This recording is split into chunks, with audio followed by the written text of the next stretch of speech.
The Mark by Maurice Nicoll. The New Will. Someone pushes me up a glass slope. There is a ditch. It is not wide but difficult to cross.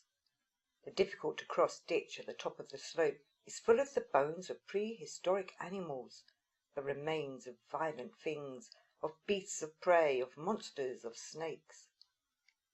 They go far down into this abyss. There is a plank to cross by, but the air seems full of restraining power, like the invisible influence of some powerful magnet, and this, with the fear of crossing this step, although the width is not great, holds me back. I cannot say for how long, for there is no ordinary time in all this. Then I find myself across, on the other side. What wonderful vision do I now behold! I see someone teaching or drilling some recruits. That is all. At first sight there seems nothing marvellous. He smiles. He indicates somehow that he does not necessarily expect to get any results from what he is doing. He does not seem to mind. He does not show any signs of impatience when they are rude to him. The lesson is nearly over, but this will not make any difference to him. It is as if he said, "Well, this has to be done. One cannot expect much. One must give them help, though they don't want it." It is his invulnerableness that strikes me. He is not hurt or angered by their sneers or lack of discipline. He has some curious power, but hardly uses it. I pass on, marvelling that he could do it. I could not take on such a thankless task. Eventually I come to a place, perhaps a shop, where boats are stored. Beyond is the sea. When I wake, I think of this man. To do what he is doing is so utterly contrary to anything I would do. I would need a new will to do it. It would mean I would have to go in a direction I never went in. I thought much about this direction. How could I define it to myself? I would have been violent to those recruits. Yes, that was it. He showed no violence. He had not a will of violence. He seemed purified from all violence. That was the secret. That was the source of the curious power I detected in him. A man without violence. And then I reflected that to reach him I had had to get across to the other side of the deep gulf full of the bones of prehistoric beasts, full of the remains of violent creatures. This had been done for me somehow, and I found myself in the border of another country, at the edge of it only, but beyond the prehistoric beasts. Here this non-violent man lived and taught. It was the country of the non-violent, where recruits were being taught. They seemed an indifferent lot, but perhaps they represented people who could learn something eventually. He had nearly finished his lesson. Beyond was the sea, and there were boats stored near to it. No doubt when he had finished the course, he was going on somewhere beyond the land. As for me, I had been given only a glance into the meaning of a new will, a will not based on violence or on having your own way. I repeat, only a glance, for I knew I had not, save in spirit, really crossed that deep gulf yet, filled with the bones of the violent past, and left it behind finally. There were no recruits for me. Or were those recruits different eyes in myself that he was trying to teach? Certainly none of the waiting boats was mine, but from this glance I know more practically what going in a new direction is, and what a new will purified from violence means.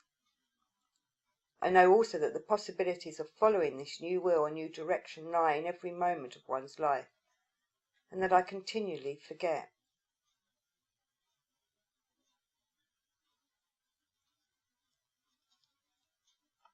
The Teleos, Part 1. Christ shows his conscious attitudes of power by an argument, by repartee. How can you forgive sins, they ask, when he was told, the paralytic, borne by 4 and let down through the roof, that his sins are cancelled. I will show you that I have this power, is the reply. Arise, take up your bed and go to your house. The implication is that the paralytic could not have been cured unless his sins had been cancelled and his inner state altered, through his contact with inward truth being restored. The paralytic immediately arises and takes up the bed, formerly borne by 4, yes, formerly born of 4 with him helpless, and now borne by 1, himself, and goes forth before them all, not as he came, let through the roof, the press of people being too great. The outer change reflects the inner transformation, whereas in himself, when indeed there was such a press, he was taken no notice of. Now he goes out before them all. Why? Because his sins are forgiven, cancelled, torn up like a promissory note, so that his internal accusers no longer can persuade him that he is utterly insignificant, of no importance. They who hitherto prevented his coming near Christ now see him walking before them all, no longer lying passive but standing active, no longer in mind horizontal in the heavy feeling of time, but vertical in the light of eternity. The time situation has changed in a flash to the eternity situation, where a man from being prone becomes upright, his sins having been forgiven. For eternity, which is fullness, must always be forgiving time for its poorness, its wretchedness, its inability to imitate eternal things. And so the eternal Christ forgives men on earth, provided they have faith, which is vision. Faith is the power of looking up. For when the paralytic and the 4 bearing him were unable to approach because of the press, and had climbed up and opened the roof, it is not said that Christ perceived their faith, for it is not all faith climbing and opening the roof, breaking up the which prevents us looking up. Notice he perceived their faith, not the paralytic's only, but also the faith of the 4 who bore him and climbed up and opened the roof, taking the helpless paralytic with them. They uncovered the roof where he was, and when they had broken it up, they let down the bed whereon the sick of the palsy lay. But Christ, perceiving their faith, speaks only to the paralytic, for not all 5 are one in faith. Mark chapter 2, verses 1 to 12. Part 2. The possibility of some definite change in a human being is indicated in esoteric teaching. This is plain. We find it in the few fragments of Christ's teaching that have been preserved. We can find it in other sources. But what is this change? It is difficult to say. The Gospels are the most difficult books to understand. We can see that much of Christ's teaching is deliberately veiled in the form of parable. He actually says so. And the disciples came and said unto him, Why speakest thou unto them in parables? He answered and said unto them, Because it is given unto you to know the mysteries of the kingdom of heaven, but to them it is not given. For to whomsoever hath, to him shall be given, and he shall have more abundance. But whosoever hath not, from him shall be taken away even that he hath. Therefore speak I to them in parables, because they seeing see not, and hearing hear not, neither do they understand. Matthew chapter 13, verse 10. Parables contain an esoteric meaning, which means simply an inner meaning. Again, sometimes Christ used a higher form of paradox. Yet it is plain enough that a definite transformation is being spoken of all through, and that fragments of hard-to-understand teaching concerning how to attain it are scattered about, but without any clear order. The idea seems to be that man is incomplete as he is, like an unfinished house, and that to complete him he has to be largely pulled down and rebuilt. In another way, much of what he has learned has to be unlearned. Much that is useless or false in him has to be stripped off. In this way he is transformed. He becomes a new man. Now this end of transformation of a man can be thought of as the mark to be aimed at. One may never see it or never grasp, or one may have poor aim. Sin means to miss the mark. The Greek word hamartano really means to miss the mark, but it is translated as sin. Literally, the word was used in archery when the target was missed. It would seem clear, therefore, that we cannot understand the idea of sin in the right way unless we gain some idea of what it is we have to aim at. To miss the mark is sin, but what is the mark? The existence of a mark evidently causes sin, because if there were no mark to aim at, there would be nothing to miss, and therefore no sin. In fact, Paul exclaims that had there been no commandments, he would never have sinned. The commandments caused him to sin, a startling idea, just as in the mythos of Adam and Eve, the prohibition to eat allegorically the fruit of the tree of knowledge caused sin and the fall of man. The mark was somehow missed. Speaking of the 10th commandment, thou shalt not covet, Paul says, had it not been for the law, I would never have known what sin means. Thus I would never have known what it is to covet, unless the law had said, thou shalt not covet. The commandment gave an impulse to sin, and sin resulted for me in all manner of covetous desire, for sin apart from law is lifeless. Romans chapter 7, verse 7. He would not have recognized such a thing as sin but by means of the law.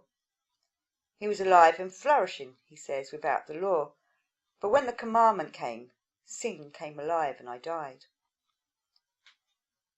Whatever his meaning is in this and the verses that follow, we can at any rate understand that Paul took the law, the commandments, as the mark, and the keeping of them as the aim.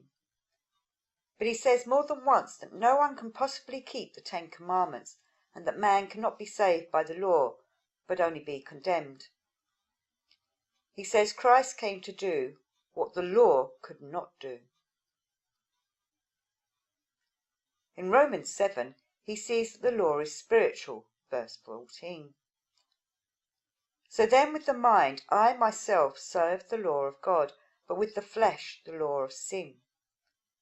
For I delight in the law of God after the inward man.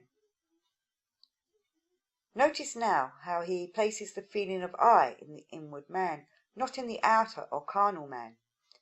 He does not say I to the flesh, for I know that in me, that is in my flesh, dwelleth no good thing, verse 18. He is dividing himself into the inner and outer man. So he says, for the good which I would, I do not, but the evil which I would not, that I do, verse 19. Two different senses of I are meant.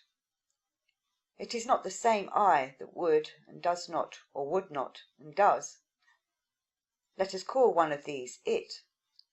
Then the passage would read, for the good that I would, it does not, but the evil which I would not, that it does.